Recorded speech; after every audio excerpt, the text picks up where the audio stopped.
Hey, how's it going, everyone? This is Coach JC. Everyone gather around should be going today.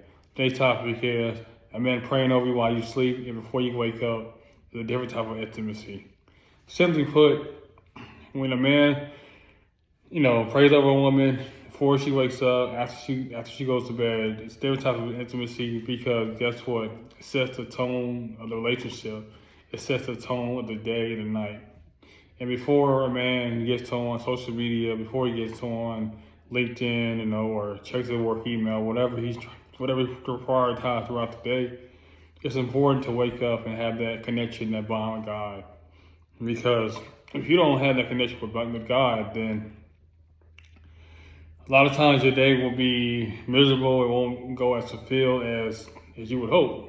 It's always good to have that discipline to wake up and like, hey, you know what? I'm blessed to see another day. I'm blessed to be around my wife or significant other. I'm blessed to be around my kids because, like I said in a lot of videos, time is our biggest commodity. And the fact that, God gives you the strength to wake up each and every morning is just a blessing. And it's something that me personally, I don't take lightly. For me personally, waking up, praying for my daughter, make sure she's doing well, make sure my wife is doing well.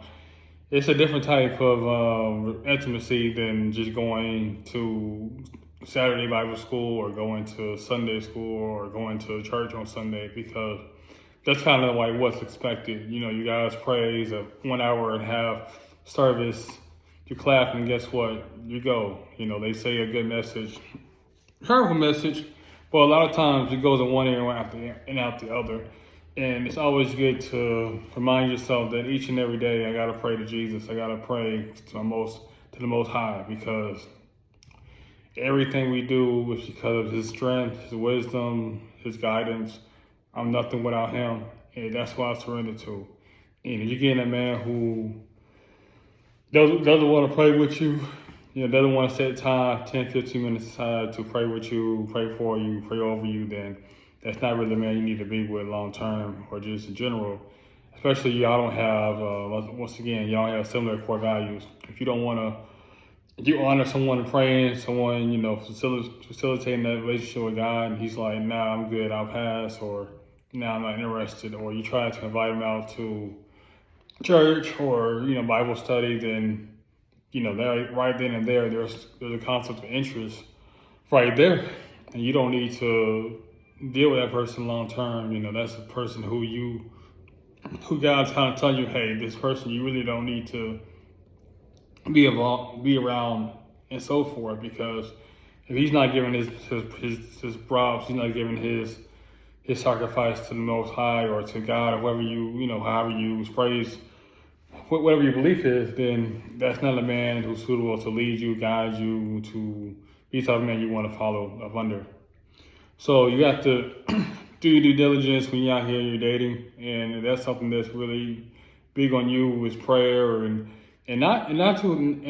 prayer and giving the Most High His most honorable mention, but not to the extreme when a man's trying to dictate what you wear, how you eat, how you're supposed to act, etc. Because that's controlling, that's abusive type of behavior. And that's not type of behavior that's acceptable to me. Because there's levels, there's tiers to it as far as giving him the faith, giving him the props. But sometimes there's some men out here that's very religious, very to the extreme, where you can't even come to the house or you can't even step outside unless you have something over your head, or you can't step outside, socialize with anybody because you always have something to say to you negatively. And that's not how you want to empower a woman. You want to give her love, you want to give her affection, you want to give her, you want to give her attention so that she feels wanted, she feels heard, she feels understood. You're the type of person, hey, I'll carve some time out for you, whether I'm busy at work or whatever I'm doing, just to talk to you for 10, 15 minutes, uninterrupted time. And it doesn't really matter what's going on. It could be, Game 7 of the NBA Finals. It could be the World Series. It can be Super Bowl. What you guys always have time that you guys carved out to just talk to one another, communicate with one another. Because, everything that you guys are doing, you guys should be fighting and striving together, like the old saying, one hand washes the other hand. You guys should be so in sync mentally, physically, spiritually, that you guys are kind of reading each other's lips and kind of know how the person is going to be and act on a day-to-day basis. So yeah, though, like I said, you gotta, find someone who can pray for you during your hard time, ups and downs, because in order to survive in this world, you gotta have prayer. You gotta have people that have a man that's gonna pour into you and doesn't make sure that he doesn't withdraw more than he deposited into you, your love bank.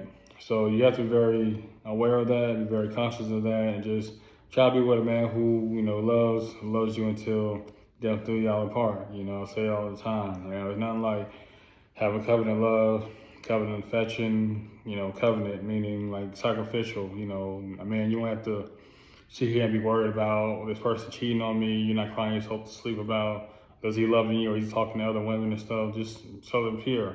He's a tough man who's family oriented. You're somebody that works hard every day, comes home, about family, about trying different ways, to love you, whether he's learning your love language, whether he's learning, favorite foods you like to eat, favorite places you like to go, and then, vice versa. And you're pointing to him as far as kind of foods he likes, things he'd like to do as a couple. Y'all be a power couple and not, name calling, not arguing to the fullest. You are going to have some arguments, but at the same time, you have to know how to come together and be one, and understanding that everything is a process, and you guys have to be able to lean on one another, because life is not easy.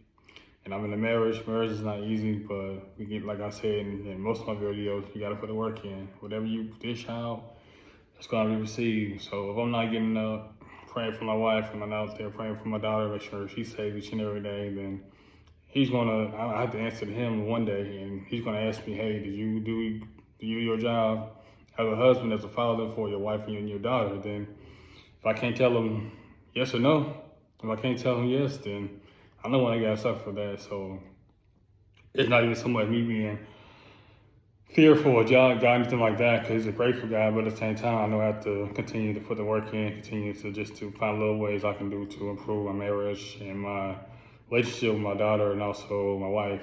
Each and every day I just try to get 1% better. And there are some times I do feel lost, confused, but I know I keep leaning on him. I talk to him each and every day and pray to him. Then I know he's going to work something out for me. But yeah, though, that's all I wanted to say today. You guys enjoy y'all day. Make sure you like, share, subscribe to my channel. Until next time, I'm out. JC, Coach JC.